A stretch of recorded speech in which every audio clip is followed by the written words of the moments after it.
Всем привет!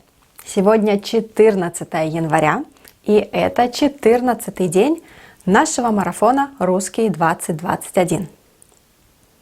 По традиции сегодня у нас повторение, потому что мы здесь уже 2 недели, точнее вы здесь уже 2 недели, и 2 недели каждый день вы занимаетесь русским языком. Молодцы! Это очень хороший результат. Если вы здесь уже 2 недели, поставьте лайк этому видео. Поставьте, я подожду. Спасибо. И проверьте, что вы подписаны на канал. Красная кнопка внизу. Сегодня мы по традиции подводим итоги и повторяем, что мы сделали за неделю. Как я уже говорила, этап повторения – очень важный этап. Но сначала я поздравляю вас со Старым Новым Годом. Да, сегодня 14 января и сегодня Старый Новый Год. Старый Новый Год, именно так. Это Новый Год по старому календарю, по старому стилю. И это не официальный праздник в России.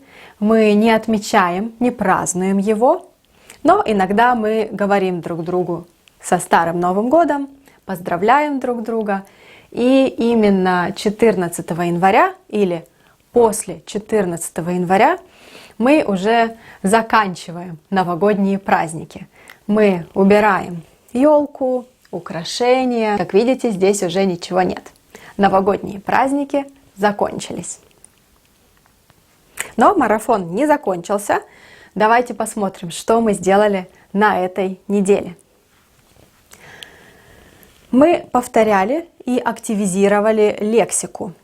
У нас была игра в ассоциации, и вы отгадывали мои слова и объясняли свои слова по-русски.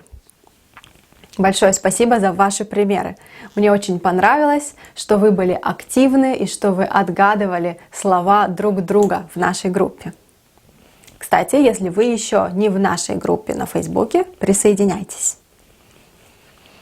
Дальше мы писали диктант и повторяли числа до 10 тысяч.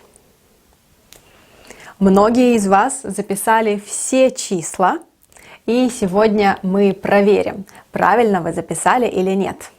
Можете найти свои ответы, открыть их.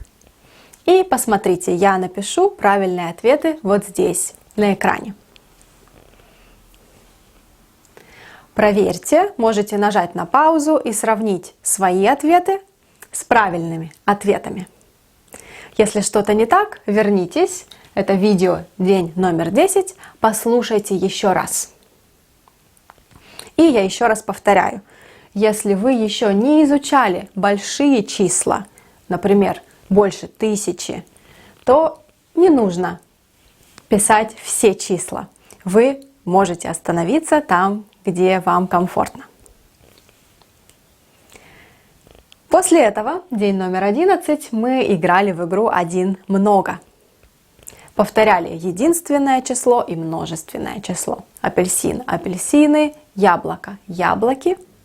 Повторяли формы родительного падежа множественного числа. Много яблок, много апельсинов, много маркеров, карандашей и так далее.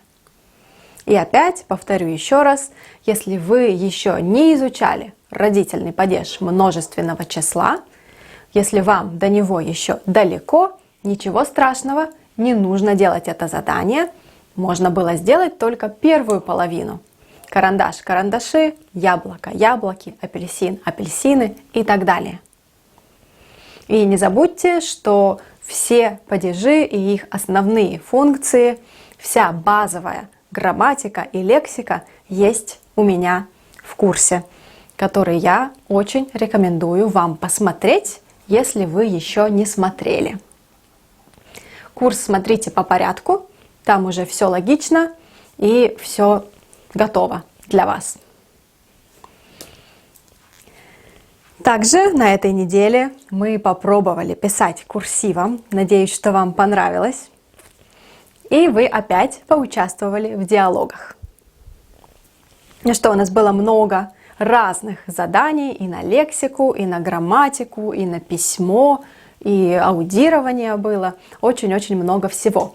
Была продуктивная неделя, поэтому вы молодцы. А сейчас я предлагаю вам подумать. Во-первых, какие новые слова вы узнали? Новые слова и новые фразы из диалогов, например. Повторите их и напишите в комментариях. Какие новые формы вы узнали? Может быть? Какие числа вы часто путали и повторили на этой неделе? 12 и 19, например. Также напишите, какие задания были легкими для вас, а какие трудными. Какое задание вам понравилось больше всего? Мне будет очень интересно прочитать эти комментарии. Я жду ваши комментарии здесь, на YouTube или в нашей группе. Еще раз всех со Старым Новым Годом и до встречи завтра!